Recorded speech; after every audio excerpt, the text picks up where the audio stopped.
ರಾಗಿ ಮುದ್ದೆ ಉಣ್ಣುವಂತಹ ಸ್ಪರ್ಧೆಗೆ ಭರ್ಜರಿ ರೆಸ್ಪಾನ್ಸ್ ಸಿಗ್ತಾ ಇದೆ. ಮಹಾಲಕ್ಷ್ಮಿ ಲೇಔಟ್, ನಂದಿನಿ ಲೇಔಟ್ನಲ್ಲಿ ಸ್ಪರ್ಧೆಗೆ ಈಗಾಗಲೇ ತಯಾರಿ ಮಾಡಿಕೊಳ್ಳಲಾಗಿದೆ. ಇಂದು ಇಡೀ ದಿನ ಹೊಸ ತಡುಕು ಪಂದ್ಯಾವಳಿ ನಡೀತಾ ಇರುವಂತದ್ದು.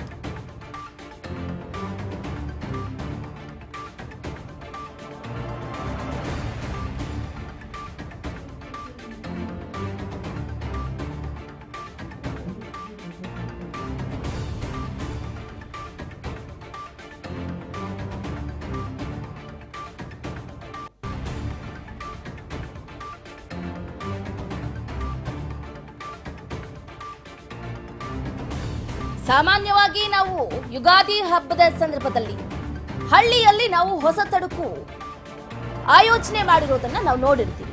ಬಟ್ ಸಿಲಿಕಾನ್ ಸಿಟಿ ಬೆಂಗಳೂರಿನಲ್ಲೂ ಕೂಡ ಹೊಸ ತಡುಕು ಪಂದ್ಯಾವಳಿಯನ್ನ ಆಯೋಜನೆ ಮಾಡಲಾಗಿದೆ. ಬೆಂಗಳೂರಿಗರಿಗೆ ಗುಡ್ ನ್ಯೂಸ್ ಅಂತಾನೆ ಹೇಳ್ಬೋದು. ಹಳ್ಳಿ ಸೊಗಡಿನ ಹಬ್ಬವನ್ನ ಸಿಲಿಕಾನ್ ಸಿಟಿ ಬೆಂಗಳೂರಿನಲ್ಲೂ ಕೂಡ ಅನಾವರಣ ಮಾಡುವುದಕ್ಕೆ ತಯಾರಿಯನ್ನ ಮಾಡಿಕೊಂಡಿದ್ದಾರೆ. ಇದಕ್ಕೆ ಭರ್ಜರಿ ರೆಸ್ಪಾನ್ಸ್ ಕೂಡ ಸಿಗ್ತಾ ಇದೆ. ಗ್ರಾಮೀಣ ಸೊಗಡಿನ ಹೊಸ ತೊಡಕು ಪಂದ್ಯಾವಳಿ ಬೆಂಗಳೂರಿನಲ್ಲೂ ಕೂಡ ನಡೀತಾ ಇರುವಂತದ್ದು.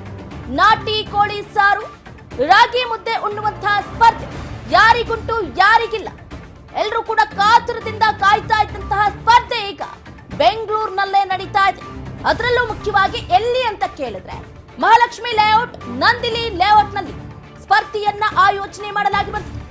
ಇವತ್ತು ಇಡೀ ದಿನ ಹೊಸ ತಡುಕು ಪಂದ್ಯಾವಳಿಗೆ ಎಲ್ಲರೂ ಕೂಡ ಎಂಟ್ರಿ ಕೊಡ್ತಾ ಇದ್ದಾರೆ, ಸ್ಪರ್ಧೆಯಲ್ಲಿ ಭಾಗಿ ಆಗ್ತಾ ಇದ್ದಾರೆ.